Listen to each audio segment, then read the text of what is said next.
જય શ્રી કૃષ્ણ દર્શક મિત્રો, મારી યુટ્યુબ ચેનલ અમૃતવાણીમાં આપ સૌનું હાર્દિક સ્વાગત છે। આજે આપણે આ વિડીયોમાં સાંભળીશું શ્રીમદ દેવી ભાગવત। શ્રીમદ દેવી ભાગવત સાંભળતા પહેલા તેના મહાત્મ્યની કથા અવશ્ય સાંભળવી, તો જ તેનું મનોવાંછિત ફળ મળે છે। સંપૂર્ણ શ્રીમદ દેવી ભાગવતમાં માતાજીની કથા અને તેના ગૂઢ રહસ્યોની કથાનું વર્ણન કરવામાં આવ્યું છે।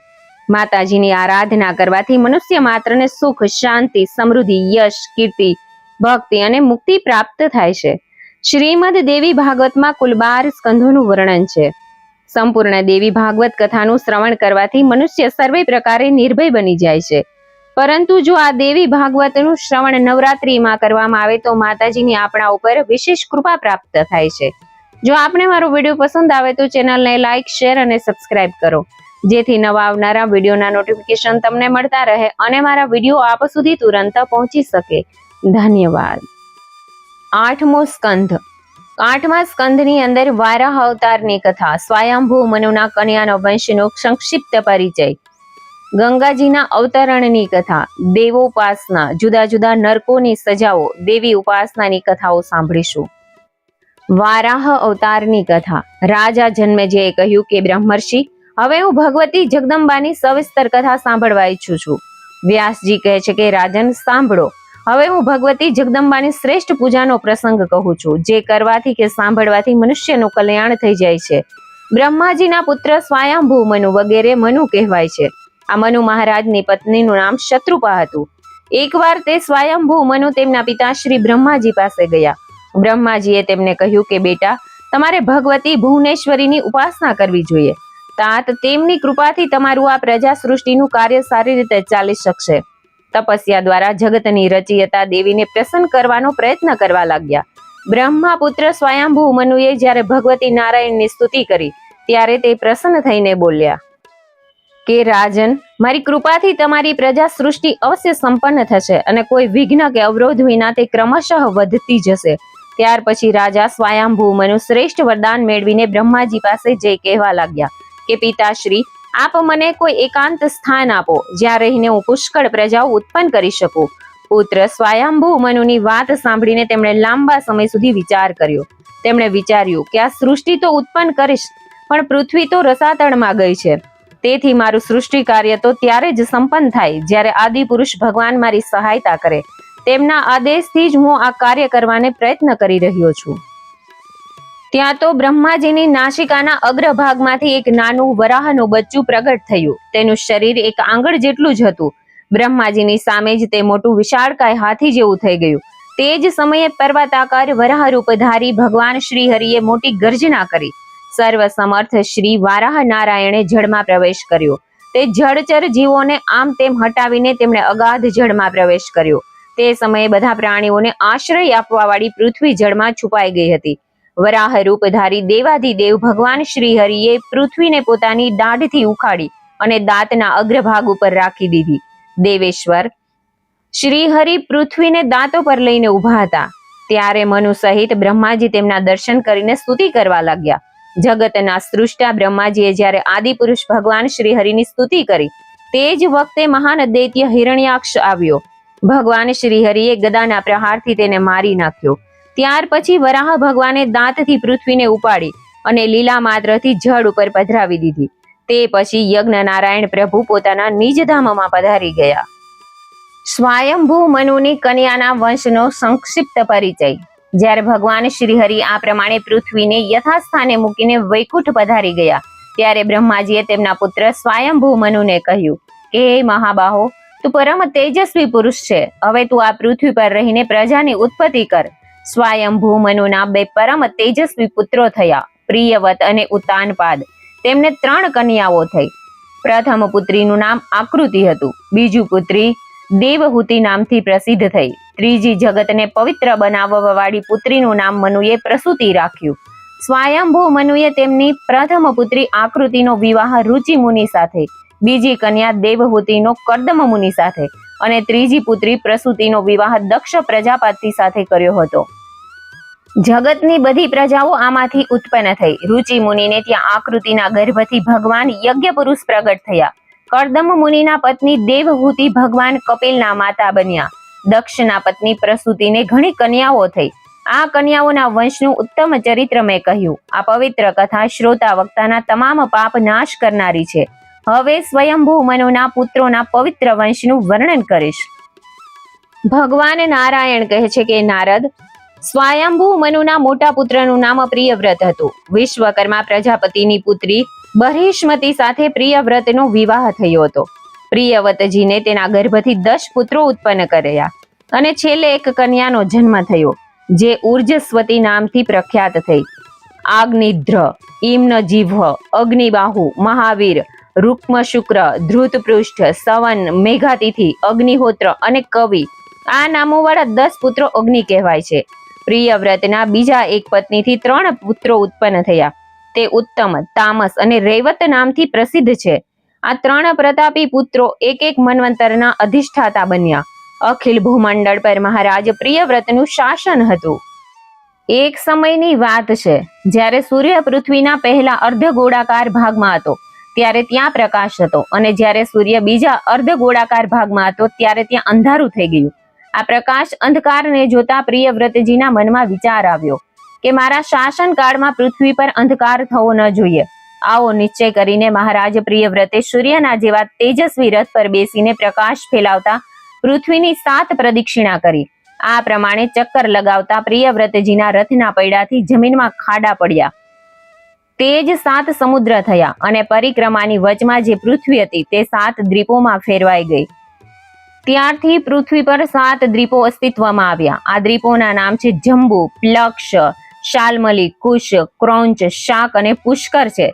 તેની બહારની 4 બાજુ વિભાગના ક્રમથી સમુદ્ર છે. તે સમુદ્રો ક્ષારોદ, ઇક્ષુરસોદ, શુરોદ, ધૃતોદ, ક્ષીરોદ, દધિમંડોળ અને શુદ્ધોદ નામથી પ્રખ્યાત છે. ત્યારથી ભૂમંડળ પર 7 સમુદ્રો પ્રસિદ્ધ થયા. મહારાજ પ્રિયવ્રતે તેમની ઉર્જસ્વતી કન્યાનો વિવાહ શુક્રાચાર્યજી સાથે કર્યો.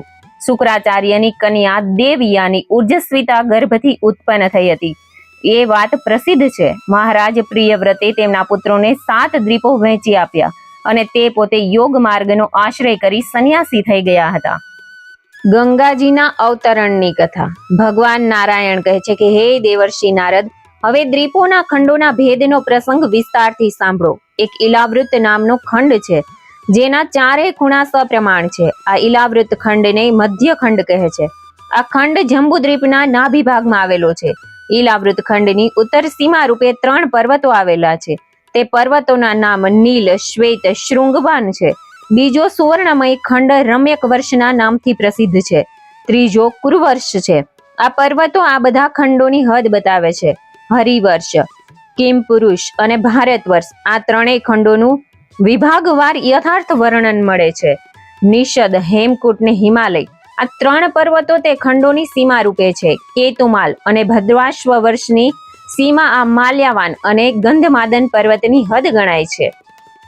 ભગવાન નારાયણ આગળ કહે છે કે નારદ, અરુણોદા નદી મંદાર પર્વતમાંથી નીકળીને ઇલાવૃત ખંડના પૂર્વ ભાગમાં વહે છે.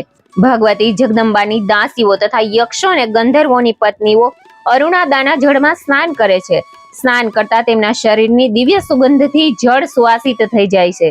સુમેરુ પર્વતની પૂર્વમાં 2 પર્વત છે. તે પર્વતોનું નામ જઠર અને દેવકૂટ. સુમેરુગીરીની પશ્ચિમમાં પૌમાન અને પારિયાત્ર નામના 2 પર્વત છે. સુમેરુગીરીના દક્ષિણમાં કૈલાસ અને શુરવીર નામના 2 પર્વત છે. તે જ રીતે સુમરુના ઉત્તરમાં ત્રિશંગ અને મકર નામના 2 પર્વત છે.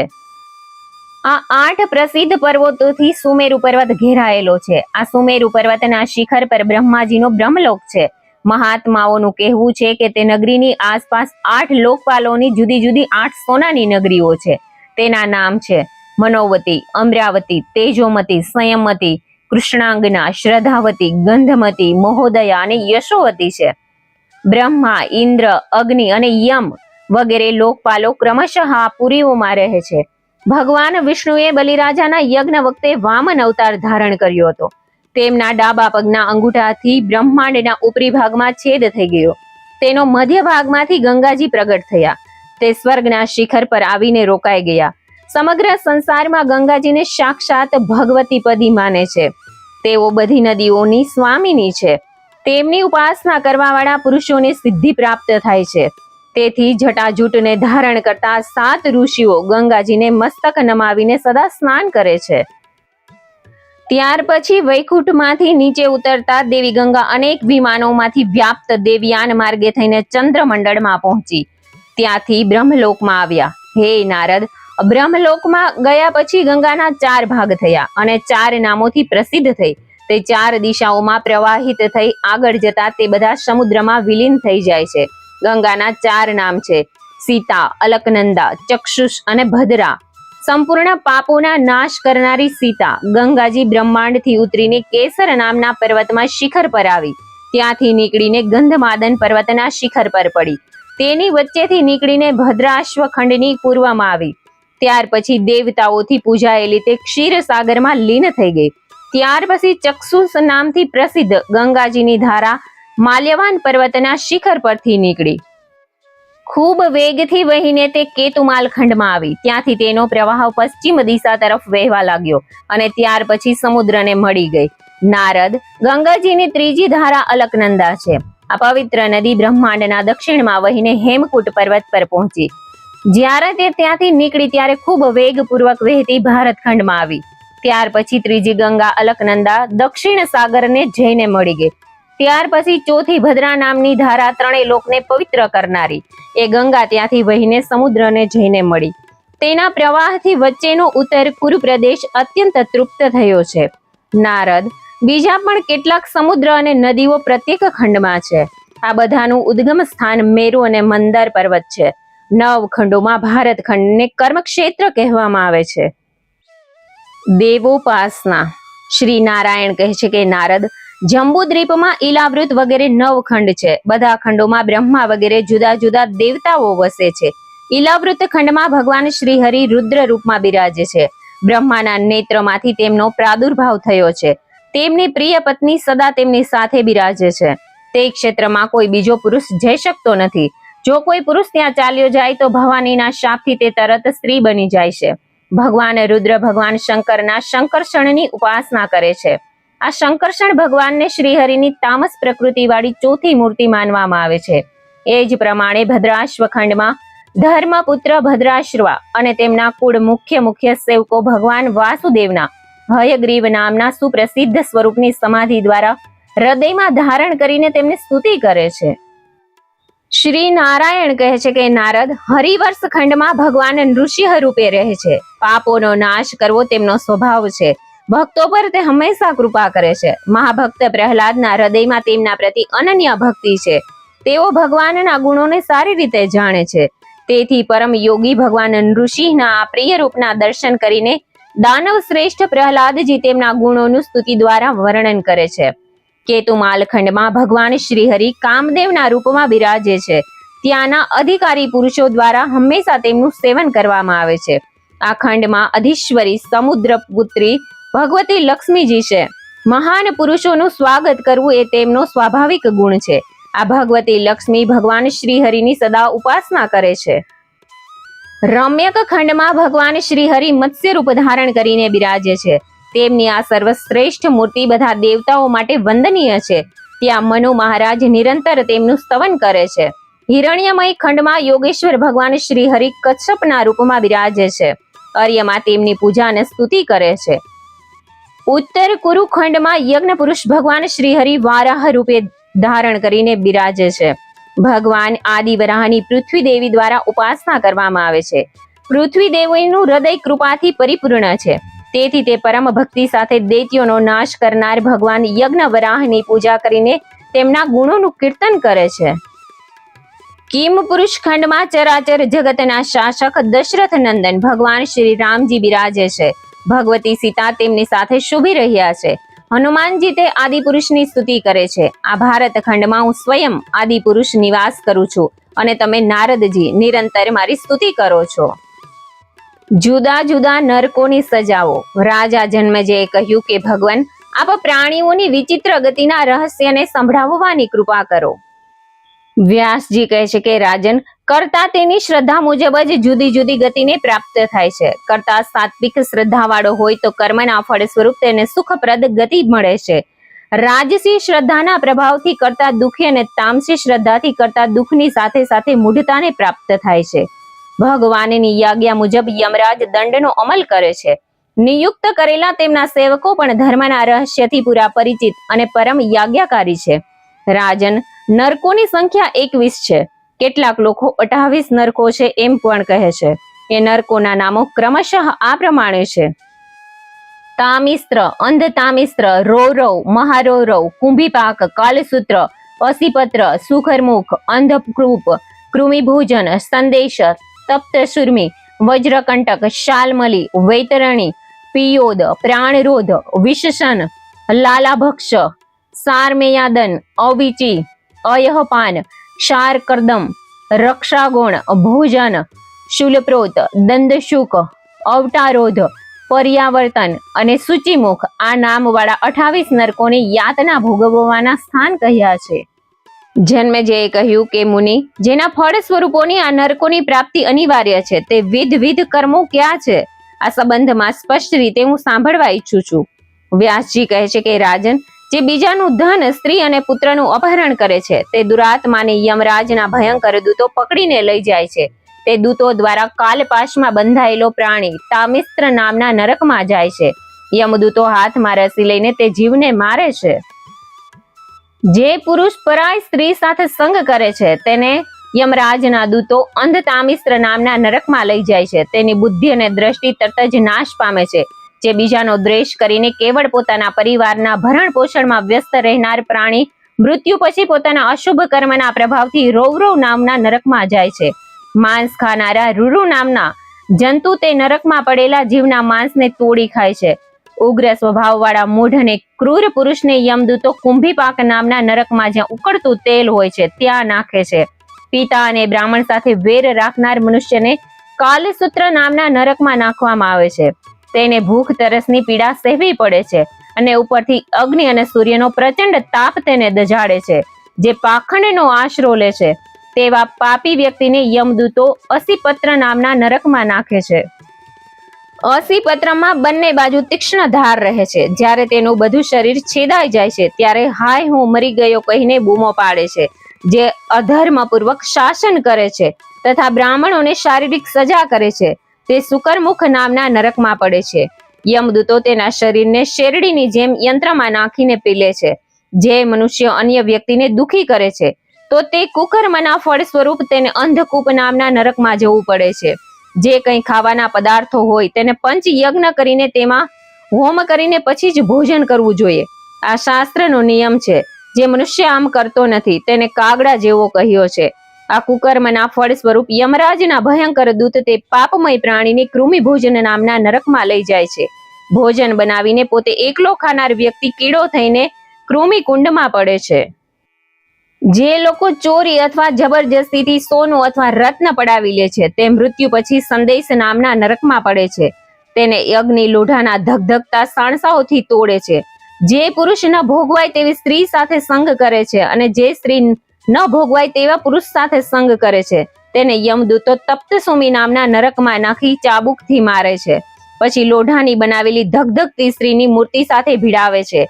જે મહાન પાપી મનુષ્યો પશુઓ સાથે વ્યભિચાર કરે છે તેને મૃત્યુ પછી યમદૂતો શાલમલી નરકમાં લઈ જાય છે. તે નરક વજ્ર જેવા લોઢાના કાંટાઓથી ભરેલું હોય છે. જે રાજા અથવા રાજાના કર્મચારીઓ પાખંડ આચરીને ધર્મની મર્યાદાનું પાલન કરતા નથી તે પાપને કારણે મર્યા પછી વૈતરણી નામના નરકમાં જાય છે. નરકની ખાઈ જેવી આ ભયંકર વૈતરણી નદીમાં યમરાજના દૂતો તેને ધકેલી દે છે. આ નરકમાં પડેલા જીવને જળચર જંતુઓ તોડી ખાય છે. જે ઉચ્ચ કુળમાં જન્મ્યા હોવા છતાં નિર્લજતાપૂર્વક પશુ જેવો વ્યવહાર કરે છે તે મર્યા પછી પિયોદ નામના નરકમાં જાય છે. તે નરક વિષ્ટા, મૂત્ર, કફ, લોહી અને મળથી ભરપૂર છે. જે શિકારમાં બહુ પ્રેમ રાખે છે એવા લાખો અધમ જીવોને મૃત્યુ પછી યમદૂત પ્રાણરોધ નામના નરકમાં લઈ જઈ બાણોથી વિંધે છે. જે દંભી મનુષ્ય યજ્ઞમાં પશુ બલિ આપે છે તેઓ દેહ છોડ્યા પછી યમદૂતો તેને વિશશન નામના નરકમાં લઈ જઈ કોરડાથી પીટે છે.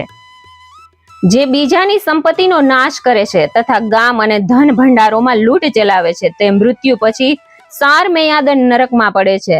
ત્યાં 720 વિચિત્ર કૂતરા રહે છે. તે નરકવાસી જીવને તોડી ખાય છે. જે જૂઠી સાક્ષી આપે છે તેવા પાપ બુદ્ધિવાળા મનુષ્યોને દેહ છોડ્યા પછી 100 યોજન ઊંચા પર્વત પરથી અવિચી નામના ભયંકર નરકમાં પાડવામાં આવે છે. અહીં સર્વત્ર પથ્થરો જ પથરાયેલા છે. તેના પર પડવાથી શરીરના તલ જેવા ટુકડાઓનું પોટલું બની જવા છતાં તેનું મૃત્યુ થતું નથી અને તે જીવ દુખી થઈ જાય છે.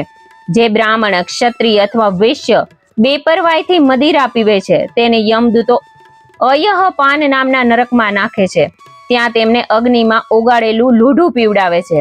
જે પોતાનાથી શ્રેષ્ઠ પુરુષોનું સન્માન કરતો નથી તે પુરુષ અધમ માનવામાં આવે છે. તેના મૃત્યુ પછી યમરાજના દૂતો તેનું માથું નીચું કરીને ક્ષાર કર્દમ નામના નરકમાં લાવીને અસહ્ય યાતનાઓ આપવામાં આવે છે. કામાંધ મનુષ્ય નર બલિ આપીને ભૈરવ, યક્ષ વગેરેની સાધના કરે છે અથવા જે સ્ત્રીઓ નર પશુનું માંસ ખાય છે તે મૃત્યુ પછી રક્ષોગણ ભોજન નરકમાં જાય છે. મનુ, જ્યારે મારનાર તથા ખાનાર તે વ્યક્તિ તે નરકમાં જાય છે ત્યારે તે મરાઈ ગયેલા અને ખવાઈ ગયેલા વ્યક્તિઓ કસાઈના રૂપમાં પરિવર્તિત થઈને કુહાડીઓથી તેમના શરીરને કાપે છે. તેમના શરીરમાંથી જે લોહી નીકળે છે તેને પીને નાચે છે, કૂદે છે અને ગાયન ગાય છે. જે મનુષ્ય પ્રાણીઓને ફોસલાવીને પોતાની પાસે બોલાવીને પોતાના મનોરંજન માટે તેમના શરીરમાં કાંટા ભોંકીને અને દોરડાથી બાંધીને ત્રાસ આપે છે તે મર્યા પછી શૂલપ્રોત નામના નરકમાં જાય છે. જે ક્રૂર સ્વભાવના માણસો સાપની જેમ પ્રાણીઓને ત્રાસ આપે છે તે મૃત્યુ પછી દંડશુક નામના નરકમાં જાય છે. તે 5 તથા 7 મોઢાવાળા સર્પોથી ઉભરાતું નરક છે. ક્રૂર સ્વભાવવાળા સર્પો તે દરોમાં રહે છે. જ્યાં પ્રાણી ત્યાં પહોંચે ત્યારે ચારે બાજુથી આવીને તેમને દંશ મારે છે. જે મનુષ્ય કોઈને અંધારી કોટડી અથવા અંધારા ઘરમાં રહેવા માટે વિવશ કરે છે તેને મર્યા પછી યમદૂતો અવટારોધ નામના નરકમાં લઈ જાય છે. જે બ્રાહ્મણ અતિથિઓને ક્રોધ દ્રષ્ટિથી જુએ છે તેવા પાપી બ્રાહ્મણના મૃત્યુ પછી યમદૂતો પર્યાવર્તન નામના નરકમાં લઈ જાય છે, જ્યાં ક્રૂર પક્ષીઓ ચાંચથી તે જીવની આંખો કાઢી લે છે. જે પોતાને ધનવાન સમજી બીજાની વક્ર દ્રષ્ટિથી જુએ તે યક્ષની જેમ સંપત્તિની રક્ષામાં જ લાગેલા રહે તેવા અધમ મનુષ્ય મર્યા પછી ચૂસીમુખ નામના નરકમાં જાય છે. ત્યાં તે વ્યક્તિના અંગોને યમદૂતો કપડાની જેમ સીવે છે. રાજન, પાપ કર્મ કરવાવાળા મનુષ્યોની યાતના ભોગવવા માટે આ પ્રમાણે સેંકડો અને હજારો પ્રકારના નરક છે. તેમાંના થોડા નરકોનું વર્ણન કર્યું છે અને ઘણા બધા તો નામ પણ નથી લેવામાં આવ્યા. ધર્મપરાયણ મનુષ્યો સુખદાયી લોકમાં જાય છે. મેં જે રીતે દેવીની પૂજા અને આરાધના રૂપ ધર્મ છે તે તમને કહ્યો છે.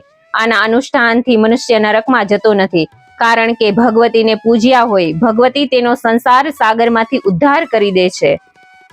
દેવી ઉપાસના. નારદજીએ પૂછ્યું કે મહારાજ, દેવીની કઈ પ્રકારની ઉપાસના કરવાથી દેવી પરમ પદ પ્રદાન કરે છે? દેવીની પૂજાનો વિધિ તથા તે ક્યારે, કઈ રીતે અને કયા સ્તોત્રથી કરવાથી ભગવતી દુર્ગા નરકમાંથી મનુષ્યોનો ઉદ્ધાર કરે છે? ભગવાન નારાયણ કહે છે કે દેવર્ષિ નારદ, આ અનાદિ સંસારમાં જન્મ લઈને જે ભગવતી જગદંબાની ઉપાસના કરે છે તે ભલે ભયંકર સંકટમાં પડ્યો હોય તો પણ સર્વશક્તિમાન ભગવતી તેની રક્ષા કરે છે. તેથી મનુષ્ય ભક્તિભાવથી દેવીનું પૂજન કરવું જોઈએ. પ્રતિપદા તિથિમાં ભગવતી જગદંબાની 16 વિધિથી પૂજન કરીને નૈવેદ્યમાં ગાયનું ઘી અર્પણ કરવું અને ઘીની પ્રસાદી બ્રાહ્મણને આપવાથી મનુષ્યને રોગો થતા નથી. દ્વિજીય બીજના દિવસે દેવી ભગવતીનું પૂજન કરીને સાકરનું નૈવેદ્ય અર્પણ કરી તે પ્રસાદી બ્રાહ્મણને આપવાથી મનુષ્યને લાંબુ આયુષ્ય પ્રાપ્ત થાય છે. ત્રીજના દિવસે ભગવતીની પૂજા કરીને નૈવેદ્યમાં દૂધ અર્પણ કરી બ્રાહ્મણને આપવાથી મનુષ્યના તમામ દુઃખો નાશ પામે છે. ચોથા દિવસે દેવીને માલપુડા અર્પણ કરીને બ્રાહ્મણને આપવાથી કોઈ પણ પ્રકારના વિઘ્નો આવતા નથી. પંચમીના દિવસે કેળાનો ભોગ ધરાવી તે પ્રસાદ બ્રાહ્મણને આપવાથી સાધકની બુદ્ધિનો વિકાસ થાય છે. ષષ્ઠી તિથિના દિવસે મધનું નૈવેદ્ય અર્પણ કરી તે મધ બ્રાહ્મણને આપવામાં આવે અને તે મધ બ્રાહ્મણને પોતાના ઉપયોગમાં લે તો તે સાધક સુંદર રૂપ પ્રાપ્ત થાય છે. સપ્તમની તિથિના દિવસે દેવીને નૈવેદ્યમાં ગોળ અર્પણ કરી બ્રાહ્મણને આપવાથી મનુષ્ય શોક મુક્ત થઈ જાય છે. અષ્ટમી તિથિના દિવસે દેવીને નારિયેળનું નૈવેદ્ય અર્પણ કરી તે બ્રાહ્મણને આપવાથી સાધકની પાસે કોઈ પ્રકારના સંતાપ આવી શકતા નથી. નવમી તિથિના રોજ ડાંગર અર્પણ કરવાથી મનુષ્ય આલોક તથા પરલોકમાં સુખી રહે છે. 10મા દિવસે કાળા તલનું નૈવેદ્ય અર્પણ કરવાથી સાધકને યમલોકમાં ભય રહેતો નથી. એકાદશીના દિવસે દહીંનો ભોગ ધરી બ્રાહ્મણને આપવાથી ભગવતી અત્યંત પ્રસન્ન થાય છે. દ્વાદશીના દિવસે પૌવાનો ભોગ ધરવાથી સાધકને ભગવતી પોતાનો પ્રીતિપાત્ર બનાવી લે છે. તેરસના દિવસે ચણાનું નૈવેદ્ય ધરાવવાથી સંતાન પ્રાપ્તિ થાય છે. 14ના દિવસે ભગવતીને સાતવું ધરાવવાથી ભગવાન શંકરજી પ્રસન્ન થાય છે. પૂનમના દિવસે ખીરનું નૈવેદ્ય અર્પણ કરી શ્રેષ્ઠ બ્રાહ્મણને આપવાથી સાધકના બધા પિતૃઓનો ઉદ્ધાર થાય છે. જે તિથિમાં જે નૈવેદ્ય હોય તે જ પદાર્થનું હવન કરવાથી સમગ્ર દુઃખોનો નાશ થાય છે. હવે વાર પ્રમાણે રવિવારે દૂધપાક, સોમવારે દૂધ, મંગળવારે કેળા, બુધવારે માખણ, ગુરુવારે ખાંડ અને શુક્રવારે સાકર, શનિવારે ગાયના ઘીનું નૈવેદ્ય અર્પણ કરવું જોઈએ. નારદ, હવે ભગવતી જગદંબાને પ્રસન્ન કરવા માટે બીજું સાધન કહું છું તે સાંભળો. ચૈત્ર મહિનાના શુક્લ પક્ષમાં ત્રીજના દિવસે મહુડાના વૃક્ષમાં ભગવતીની ભાવના કરીને તેની પૂજા કરવી. નૈવેદ્યમાં 5 પ્રકારના ખાદ્ય પદાર્થ અર્પણ કરવા. આ જ રીતે 12 મહિનાની સુદ ત્રીજના દિવસે પૂજન કરી વિધિ પ્રમાણે નૈવેદ્ય અર્પણ કરવું જોઈએ. વૈશાખ મહિનામાં ગોળથી બનેલા પદાર્થોનું, જેઠ મહિનામાં મધ, અષાઢ મહિનામાં મહુડાના રસથી બનેલા પદાર્થોનો ભોગ ધરાવવો. શ્રાવણમાં દહીં, ભાદરવામાં ખાંડ, આસોમાં ખીર, કારતકમાં દૂધ, માગશરમાં સૂતરફેણી, પોષમાં દહીંની મલાઈ, મહામાસમાં ગાયનું ઘી અને ફાગણ માસમાં નારિયેળનો ભોગ ધરાવવો. 12 માસ નૈવેદ્ય અર્પણ કરીને ભગવતીનું પૂજન કરવું જોઈએ. માગલા, વૈષ્ણવી, માયા, કાલરાત્રી, દુરત્યયા, મહામાયા, માતંગી, કાલી, કમળવાસિની, શિવા, સહસ્ત્રચરણા અને સર્વમંગળ રૂપિણી, આ નામોના 12 પદોનું ઉચ્ચારણ કરીને મહુડાના વૃક્ષમાં ભગવતીની ભાવના કરી પૂજા કરવી. કારણ મહુડાના વૃક્ષમાં દેવ દેવેશ્વરી ભગવતી જગદંબા વિરાજે છે. તેથી સંપૂર્ણ કામનાઓની સિદ્ધિ માટે તથા વ્રત પૂર્ણાહુતિ નિમિત્તે પૂજા કરીને દેવીની સ્તુતિ કરવી. સ્તુતિ કરવાથી મનુષ્યને વ્રત ઉપાસનાનું સંપૂર્ણ પુણ્ય અવશ્ય સુલભ થઈ જાય છે. નારદ, આ પ્રમાણે દેવતાઓએ ભગવતી જગદંબાની આરાધના અને પૂજન કરવું. જે મનુષ્ય ભક્તિપૂર્વક ભગવતીની આરાધના કરે છે તેને દેવીના પરમધામની પ્રાપ્તિ સહજ બની જાય છે. ભગવતી જગદંબાની પૂજા કરવાથી સંપૂર્ણ કામનાઓ સિદ્ધ થઈ જાય છે અને મનુષ્ય બધા પાપોથી મુક્ત થઈ નિર્મળ બુદ્ધિ પ્રાપ્ત કરે છે. ભગવતીની કૃપાથી મનુષ્ય સર્વ સંપત્તિ અને માન પ્રાપ્ત કરે છે. નરકની યાતનાઓનો ભય એને સ્વપ્નમાં પણ રહેતો નથી. ઇતિ શ્રી શ્રીમદ દેવી ભાગવતમાં 8મો સ્કંધ સમાપ્ત. જય ભગવતી, જય જગદંબે. મને સાંભળવા માટે ધન્યવાદ.